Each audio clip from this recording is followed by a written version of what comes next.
Neighborhood Services Organization is the one we're going to hear about next. And in 2020, it celebrated its centennial anniversary. And we had a big party planned, but we weren't able to do it because of the COVID. But here we are today. And on Monday afternoon, there was a wonderful service at the NSO headquarters, and they unveiled their historical marker. The NSO site is site number 567, I believe, in the United Methodist Church of Historical Sites. It was a great event, and let's hear a bit more about their history with this video. In the early 1920s, a group of Oklahoma Methodist women founded a settlement house to help the many poor immigrant families in South Oklahoma City. Their Wesley House opened its doors in 1924 and soon expanded into a large brick community house at Walker and Southwest 11th Street. The mission of the Wesley Community House was to foster physical, mental, and spiritual development in the surrounding community. Its operations were led by Methodist deaconesses, college-educated women who were trained in social work. The deaconesses lived on site to get to know the needs of the neighborhood, and their efforts were supported by volunteers from local Methodist churches. Activities included language and nutrition classes, vocational training, child care, after-school activities, and many other services designed to help immigrant families find their way out of poverty. In 1946, the city's Methodist women opened a second location in East Oklahoma City, called the Bethlehem Center, to similarly serve the area's mostly Negro residents. In 1969, the United Methodist Women merged their Bethlehem and Wesley operations with those of Neighborhood Centers, which was operating community centers in 3 other struggling neighborhoods. The merged agency, renamed Neighborhood Services Organization, was supported by both the United Methodist Church and the United Way. NSO aspired to work citywide in cooperation with other agencies to eliminate the conditions that cause poverty and to devise new methods to treat social problems. Through the 1970s, 80s, and 90s, NSO's professional social workers helped struggling neighborhoods organize to tackle everything from infrastructure improvements to reduced crime. NSO also administered or assisted numerous social service initiatives, including a low-cost dental clinic, a detox facility, a citywide coalition of neighborhood associations, prenatal care clinics for low-income women, a school for homeless children, meals for the homebound, adoptions for hard-to-place children, and numerous housing programs. We now know some of these initiatives as the Regional Food Bank of Oklahoma, Mobile Meals, Positive Tomorrows, OKC Metro Alliance, the Latino Community Development Agency, Palo Duro, and Neighborhood Alliance. At the turn of the 21st century, NSO's focus turned back to direct services, and the original Southside Wesley Center was replaced by a new, modern headquarters and home for the dental clinic. Today, after a century of service, NSO's focus areas remain health, nutrition, and housing. And true to its founder's vision, it still strives to foster physical, mental, and spiritual development in the clients it serves.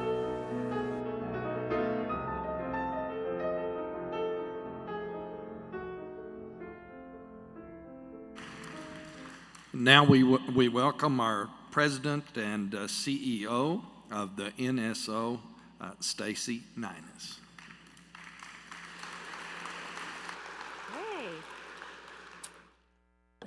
100 years. What an accomplishment for a fantastic ministry.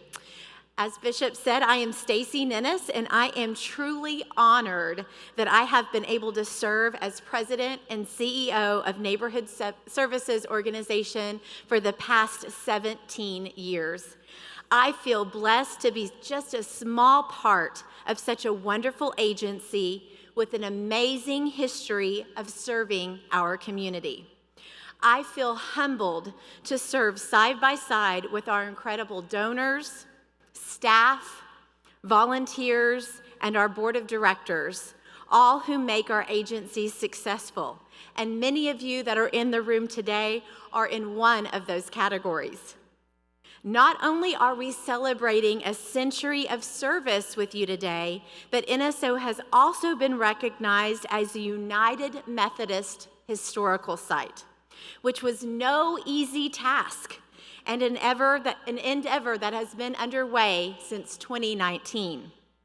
At a meeting at the Oklahoma Conference Commission on Archives and History in November 7th of 2019, Joe Sanders moved for an approval of the NSO Historic Site application. It was seconded by J.D. Ward and approved unanimously. From there, the application process was taken to the Oklahoma Annual Conference on October 21st, 2020, where it too was approved. The application signed by Bishop Nunn, Dr. Joe Harris, and Brian Bakeman was then forwarded to the General Commission on Archives and History, located at Drew University in Madison, New Jersey, and NSO was approved as 567th historical site nationally. The recognition of NSO as a historical site makes us one of just 8 sites right here in Oklahoma. So what a huge accomplishment, and it only took us 100 years. I think it's important for you all to know that of the 8 historical sites, only 2 of them are non-church sites, including NSO. But our connections to the United Methodist Church continue to run deep today. As you all may know, NSO was started by the Deaconesses around 1920. And it's the only national mission institution of the United Women in Faith, which I too am having a hard time not calling it United Methodist Women. NSO, maybe the next 100 years I'll work on that too, Harry. NSO has a covenant agreement with the United Women in Faith that 1/3 of our board members must be United Methodist, and 4 of our ex officio board members must be United Methodist Women or United Women in Faith by virtue of their position held in the conference, and also the local district superintendent representing the area. NSO also receives an apportionment from the Oklahoma Conference, which we are so grateful for. Our connections are so important to us, and we are so excited to memorialize this important partnership with the church. The NSO historical plaque unveiled earlier this week reads, "On this site in 1916, a red brick community house was dedicated to the service of humanity. Soon managed by Methodist deaconesses, the renamed Wesley House served as a hub of the Methodist women's social service work for a century. In 1969, its successor, Neighborhood Services Organization, embraced their efforts to eliminate poverty, replacing the original structure in 2016. The national recognition that is being given to NSO shows not only the support of the ministry that takes place here, but how significant this ministry has been, benefiting and changing the lives of so many people right here in this city for the past 100 years because of the work of the deaconesses. So we're so happy that all of the deaconesses that are here today are here supporting me, and let's give them a round of applause.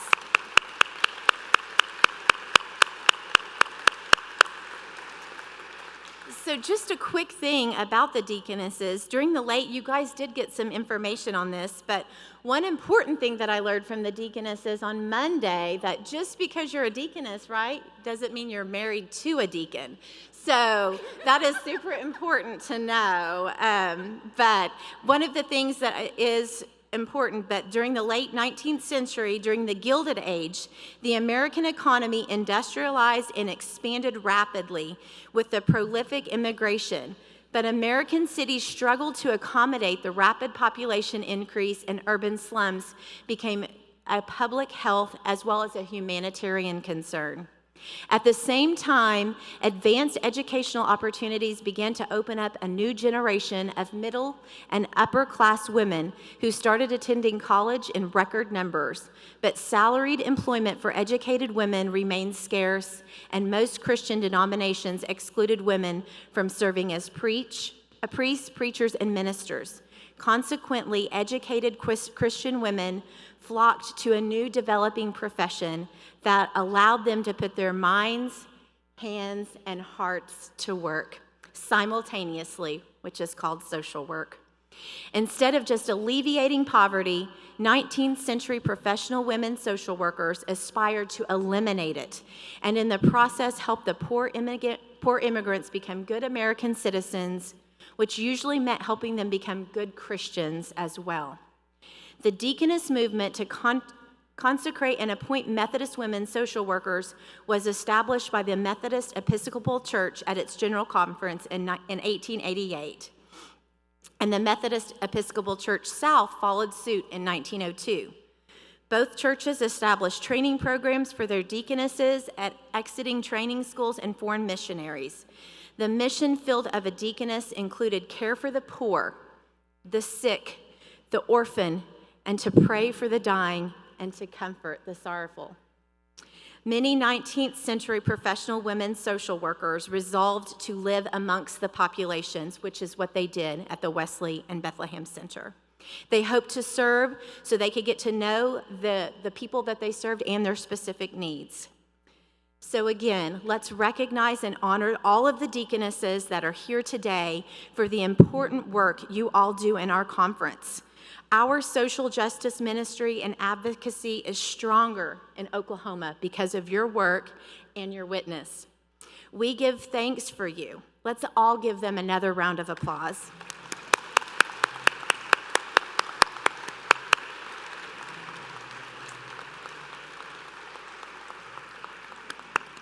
You guys are amazing. After 100 years, NSO is still transforming lives and encouraging independence through safe homes, dental care, and nutrition. And in 2021, NSO served more people than ever before, providing more than 180,000 units of service as our doors never closed. As we reflect on 100 years in our community, NSO is still here, providing hope and help to our vulnerable Oklahoma neighbors. NSO's work is made possible through the commitment of so many who loyally support our mission and our agency. We are stronger together, and we are changing lives together. Hope you enjoy this video, and if you want to learn more, there's chompers upstairs, so I hope that you will visit us. At NSO, it is our mission to turn help into hope.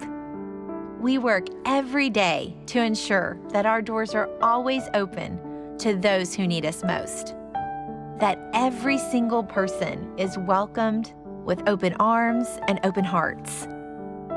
From housing solutions and supplemental nutrition to rent assistance and affordable dental care, NSO is quietly changing lives and giving hope to the most vulnerable in our community. Providing more than 180,000 units of service in 2021, NSO is cultivating a community where everyone feels seen and heard and knows that they are no longer alone.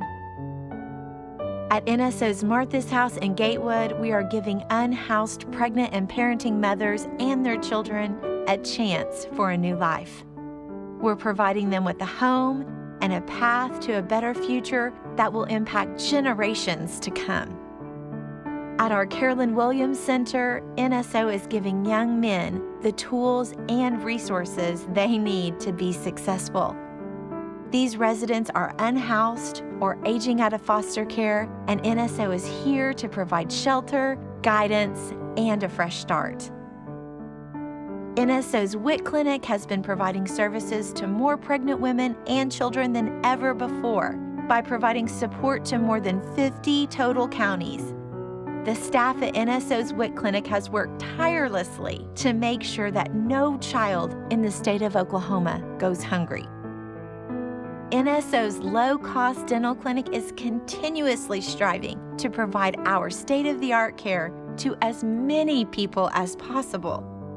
Now a full-time clinic, our staff is serving more than ever before as the need for affordable dental care in our state continues to grow. And at NSO's Palo Duro 1 and Palo Duro 2, we're providing forever homes to single, unhoused adults who are struggling with mental illness. NSO becomes their family. We help them through the hard times and celebrate their joys. These sweet residents can rest easy knowing that they have a safe place to call home. It is for these individuals and so many more that NSO continues to find new and innovative ways to help those we serve. Together, we have faced some tremendous challenges over the last few years, but NSO's mission has never faltered. For more than 100 years, NSO has been providing these vital programs and services. For more than a century, we've been right here, a beacon of light to so many who have felt lost. But we cannot do this alone. So join us. Together, we can make the biggest impact. Together, we can change the lives of countless Oklahomans. Together, we can provide more help and more hope than ever before. We thank you for your support.